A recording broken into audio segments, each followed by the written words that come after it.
Good afternoon, sir. I am Good Ira afternoon. Vanessa Olila, and the purpose of this interview is to assess or identify the needs of the community related to English and languages. Okay, good afternoon, Dean.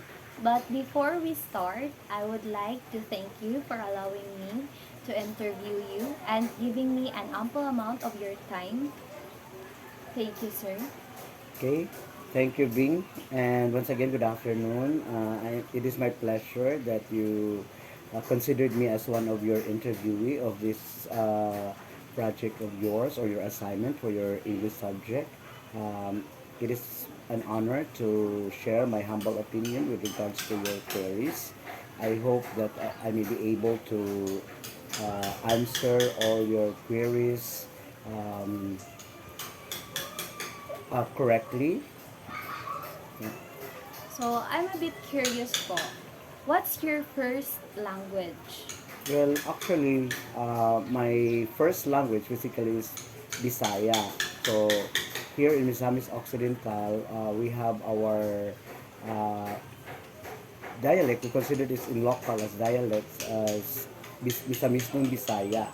Okay, there are different language dialects in Bisaya, man. So, my first language that I learned is or usually use is Bisaya. Mm. So, since you said earlier that Bisaya is your first language, so I would like to ask you, sir, to whom or where exactly do you usually use Bisaya? Um, Daily conversations with my family, with my friends, with my coworkers because we used to speak Bisaya. So, mao jud siya kanunay atong ginagamit no kung hinabi ka ah, para magkasinabtanay because Tagalog and English in particular are secondary languages naman nga atong na-learn during our school days, no? But usually in daily conversations, we used to speak Bisaya. Mao din atong ginagamit kanunay. So, now personally, what problems have you encountered within the community related to English or other languages? Because English is a secondary language, no, um, we really find hard to communicate, no, because communication tool is very much important in conversation. So, in if we're going to speak English in community, sometimes it's hardly to understood with those who whom we conversate. So um, there could be a misunderstanding or sometimes misleading, you know, when we communicate using the second language because they're not used to it. Uh, Usually in community conversation, must prepared, you know, they are prepared to communicate in Bisaya because it will be understood clearly. So, why do you think po these difficulties are present po in people? Probably because not all living in a community are finished in not even in college, no.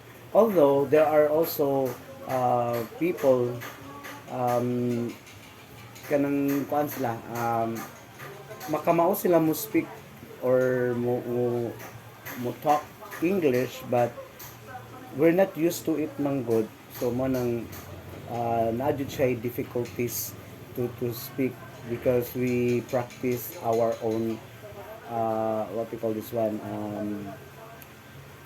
hindi ko nakalimot ko. Ano to Ikat, yung ikat mo Bing? na ka na. Mm. Why do you think these difficulties exist? Okay, pabalik ka. Ay, sumpay na lang, Bing. Um, Maybe because English language is we're not used to speak or use conversation English, especially in a community.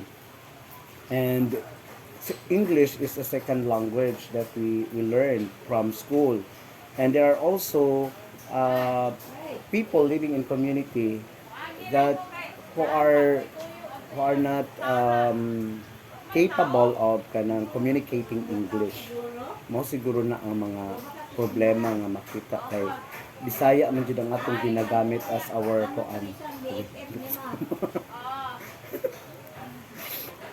So i-edit lang oh. So it's because English language are not totally practiced when we communicate with each other, especially in the community. So, ang ginagamit yun nato to conversate is Bisaya nga language. Mm.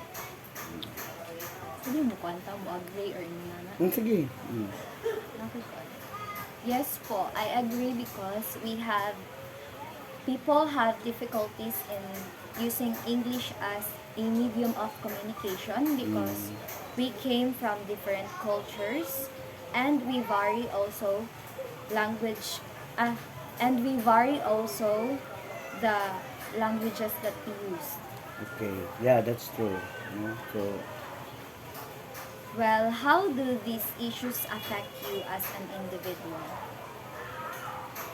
well, in terms of communication, um, it's hardly for us to communicate, especially those who were not able to speak English, no. But when it comes to ideas and opinion, if we're going to use our own language, it's easy for us to understand clearly with okay.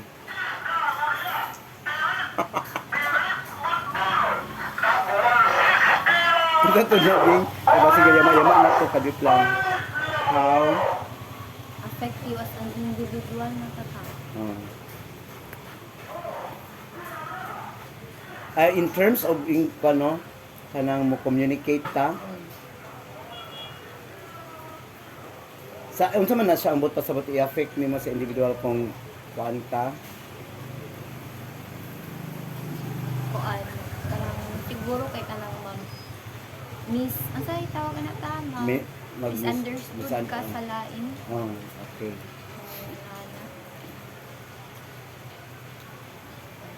Ay ano po siguro ta murag kanang ay kami sa amo lang kay kanang kami kay mahadlok ni miscommunicate so ano po amo ang confidence level bitaw po. Mulo ang confidence level. Self-esteem na mo din amo ang pag socialize po sa lain tao kay mo hinay na Sige.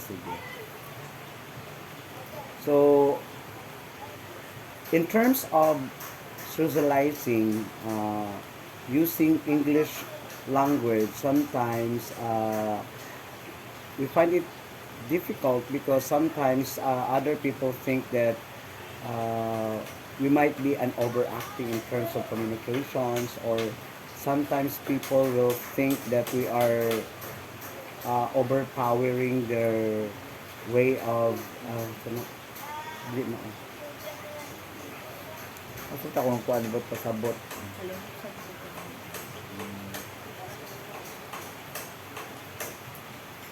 Pero wala mo ko siya nagkuan. Okay, kadit lang ha. So, kanilang ikuan din. Normally,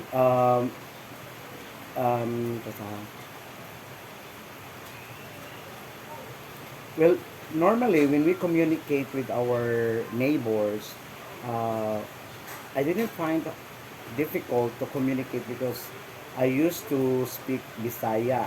I'll never communicate using English language. But if ever we're going to use English language in communication, sometimes we might be misunderstood to others. Probably because they find it intimidation for them, or annoyed because they are not used to hear we conversate with English language. And as an individual, with the use of with constant practice of speaking English, this might add confidence if and when you conversate with other people who are also used to communicate English. So it is easy for you to or it is easy for us to communicate if your uh, the person you are conversating with is using also in language, English language, I mean. But if we're going to apply that in our neighborhood, um, I hope it's not be offended, pero it might kana bang annoying or ma-intimidate ang imong istorya because they're not used to communicate English language. Murag mo na siya ang ako nakita nga difficulties. For you po, how do these complications affect other people? Maybe in terms of miscommunication or misleading or misguiding of the opinion or the point you would like to hit on when you conversate, because if you're going to use second language, if for example your the one you are talking with is not used to speak English, uh, the conversation or dili bitaw nimo mapagawa ang opinion nila if you're going to use the second language. But in terms of speaking your own language or your own dialect like Bisaya, it is easy for that person to express opinion. It is easy for them to explain what they're thinking about or what they're talking about. So last question. How do you cope with these situations? I mean, how would you make up when having miscommunication? Um, if if I will encounter some miscommunication, I usually reiterate what I'm talking about. I always make it clear that uh, the conversation should be clear enough for them to understand what I'm talking about. And then, if ever na siya ka ng dili jud masabtan, kinahanglan imo pa siyang i-go deeper or i-explain further so that you magka-level up mo in terms of opinion, in terms of ideas, no? Kay kinahanglan man nato i-clear ang ato ang mind so that there will be no doubts or misleading in terms of communication. So mo nang kinahanglan in my case, no, if ever dili ko masabtan sa akong ginaistorya, I make it clear na moingon jud ko og nakuha ko nimo murag something like I'm going to ask that person whom I communicated with na clear ba ang ako ang instruction, for example, or clear ba ang ako ang opinion nga gihatag sa iyaha, or kung nakoy gusto nga ma-come up nga idea nga I want that person to share with me his opinion or her opinion, I make it sure nga uh, klaro ang words nga na-utter, klaro ang iyahang klaro ang pagka-deliver, no, in terms of questioning, so that ma-come up na ako ang gusto nga makuha sa communications. Then, last po dahil takatan dahil and that ends my interview din yung mga nana. Thank you. Mga Sige. nana dahil. Gusto mag-shake hands na tayo. Oh, pwede. Pwede lang. Then, Thank you for your time. Dayon, di ba ta kay ingon po na ako nga kantong about sa confidentiality. Hala, limutan din ako may papirmahan. Sige lang, balik lang. Then, gusto pa kayo pahingan ito. Sige, practice sa mainit na bitaw ni mo ni. Ayun, pasali ka.